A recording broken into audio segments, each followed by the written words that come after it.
समय से पहले ही मानसून की एंट्री कई राज्यों के लिए अब आफत साबित हो रही है। जम्मू कश्मीर से लेकर महाराष्ट्र तक कुदरत का कहर देखने को मिल रहा है। समय से पहले मानसून की इस दस्तक ने कई शहरों में भारी तबाही मचाई हुई है। आलम यह है कि माया नगरी मुंबई भी पानी पानी नजर आ रही है। हालांकि मैं आपको बता दूं कि अगर मानसून अपने समय पर भी आता, अपने तय समय पर भी आता, मुंबई की हालत आपको बिल्कुल ऐसी ही दिखती। लेकिन आपको ये रिपोर्ट हमारी देखनी चाहिए।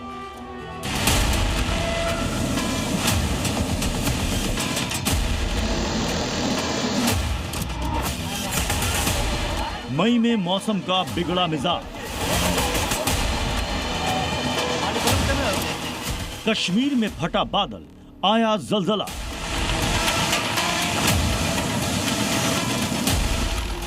भारी बारिश से महाराष्ट्र में बाढ़ जैसे हालात। आंधी, बारिश, तूफान, कुदरत का आफतकाल। मौसम में तेजी से हो रहा बदलाव इंसान के लिए खतरे की घंटी साबित हो रहा है। इसे समय से पहले मानसून की दस्तक कहें या फिर चिलचिलाती गर्मी से राहत बोलें, लेकिन फिलहाल मौसम के इस बदले मिजाज ने कई जगह पर लोगों को परेशानी में डाल दिया है। जम्मू कश्मीर से लेकर महाराष्ट्र तक कुदरत का कहर देखने को मिल रहा है। पहाड़ों पर मौसम ने विकराल रूप ले लिया। जम्मू कश्मीर के कुपवाड़ा से आज तबाही की तस्वीरें सामने आई।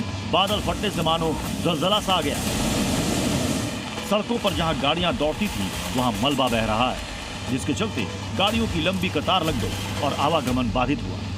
नदियों में उफान आने से लोगों को भारी मुसीबतों का सामना करना पड़ रहा है। देखिए इस तबाही रूपी सैलाब, जो भी इसके रास्ते में आएगा वो उसे अपने साथ बहाता हुआ ले जाएगा। कुपवाड़ा में बादल फटने के बाद भारी भूस्खलन हुआ, जिससे पहाड़ से तेजी के साथ मलबा पानी के साथ बहता हुआ नीचे की ओर आ गया और पूरा इलाका जलमग्न हो गया। बादल फटने से 12 मेगावाट की करना जल विद्युत परियोजना को भी नुकसान पहुंचा और इलाके की बिजली ठप हो गई।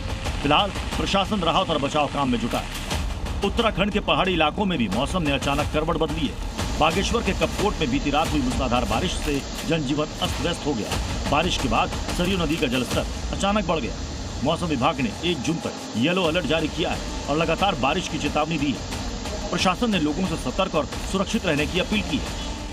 अब आपको महाराष्ट्र में कुदरत की तबाही की भी तस्वीर दिखाते हैं, जहां मुंबई समेत कई इलाकों में आसमानी आफत कहर बरसा रही है। अहिल्यानगर में बारिश से हालात गंभीर हो गए। डीएम ने बाढ़ में फंसे लोगों के रेस्क्यू के लिए सेना से मदद मांगी है। कई इलाकों में सड़कें नदी में तब्दील हो गई। मूसलाधार बारिश के बाद बाढ़ का पानी लोगों के घरों में घुस चुका है। अहमदनगर के खड़की गांव से सामने आई तस्वीरें डराने वाली हैं। लोग लहरों के बीच फंस चुके हैं। एक ट्रैक्टर और उस पर सवार लोगों को पानी मानो अपने साथ बहा ले जाना चाहता है। बाढ़ में फंसे इन लोगों को निकालने के लिए स्थानीय लोग और पुलिस ने मिलकर मोर्चा संभाला और कड़ी मशक्कत के बाद इन्हें बचाया जा सका। महाराष्ट्र का लातूर शहर तो मानो पूरी तरह टापू में तब्दील हो गया। हर जगह पानी का कब्जा दिख रहा है। शहर की कई सड़कें पानी से लबालब भरी हैं। घर, दुकान, चौक, चौराहे सब जलमग्न हो चुके हैं। नगर निगम की लापरवाही का आलम यह है कि शहर का कोई हिस्सा ऐसा नहीं है जहां पानी ना भरा हो। सिर्फ लातूर ही नहीं, मुंबई समेत पूरे महाराष्ट्र में पिछले कुछ दिनों से भारी बारिश ने लोगों की परेशानी बढ़ा दी है। अब इसे ग्लोबल वार्मिंग का असर माने या कुछ और, लेकिन कुदरत के इस मिजाज ने सबको सोचने पर मजबूर कर दिया है। ब्यूरो रिपोर्ट, जी मीडिया।